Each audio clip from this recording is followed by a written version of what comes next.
చెప్పండి సార్ అంటున్నా నేను. లేదు లేదులే మీరు బాగా చెప్తున్నారు. చెప్పండి, చెప్పండి. మీరు చెప్పండి. ఓకే. నాకేం రాదు సార్. నాకేం తెలీదు. ఏదో వారు అడిగితే అట్లా చెప్పాను అంతే అంటే, లేదు లేదు మీరు బాగా చెప్తున్నారు. చెప్పండి, చెప్పండి. కానీ నాకప్పుడు తెలియలేదు. తర్వాత తెలిసింది. ఫస్ట్ నాకు పర్మిషన్ ఇచ్చింది ఆయన క్లాసులు చెప్పడానికని. ఓకే. అప్పటినుంచి స్టార్ట్ అయింది. తర్వాత చిన్న చిన్న అనుభవాలు స్టార్ట్ అయ్యాయి నాకు ధ్యానంలో. హ్మ్. కాస్మిక్ ఎనర్జీ రావడము, నేను అనుకున్నది ఈజీగా జరగడము, నాకు తెలియకుండానే ఆ దుఃఖం కొంచెం కొంచెం తగ్గడము, ఇది నాకు బాగా అనిపించింది. తర్వాత నాకు ఇంకొకటి అద్భుతమైన విషయం నా లైఫ్‌లో నేను మర్చిపోలేనిదంటే మన గురువు గారి దర్శనం. నేను అంతవరకు కనీసం ఆయన ఫోటోలో కూడా చూడలేదు. ఆయన పేరు గూడా తెలీదు.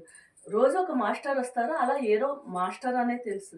మ నా నాకు జరిగే ప్రతి ఒక్క ధ్యానంలో అనుభవాన్ని నేను మా సార్ దగ్గర షేర్ చేసుకునేదాన్ని. ఓకే. మా బళ్ళారిలో పతంజలి పిరమిడ్‌లో సూర్యనారాయణ సార్ హ్మ్. అంటే నాకు ఎందుకు షేర్ చేసుకునేదాన్నంటే, నాకు వచ్చే అనుభవాలు అది నిజమా? నా కాదా? భ్రమనా? నేనిలా కల్పించుకుంటున్నానా అని నాకు డౌటొచ్చి అడిగితే, లేదు మేడం మీకు సాధన చేస్తున్నారు. చేయండి. ఇలానే అవుతుంది. చేయండి అని చెప్పేవారు. సో, అలా ఆ చిన్న చిన్న అనుభవాలు చెప్పాను. ఆ సార్‌కి తెలుసు కాబట్టి, ఒకసారి క్లాస్‌కి వెళ్ళండి. ఒక హిరేహాళనందు మా ఊరి పక్కన. అక్కడ క్లాస్ పెట్టుకున్నారు. మీరు వెళ్ళండి మేడం ధ్యానం చెప్పడానికి అని ఒకసారి చెప్పారు సార్. చెప్పడం వారం కిందట నాకు ధ్యానంలో కూర్చున్నాను. నేను మా ఇంట్లో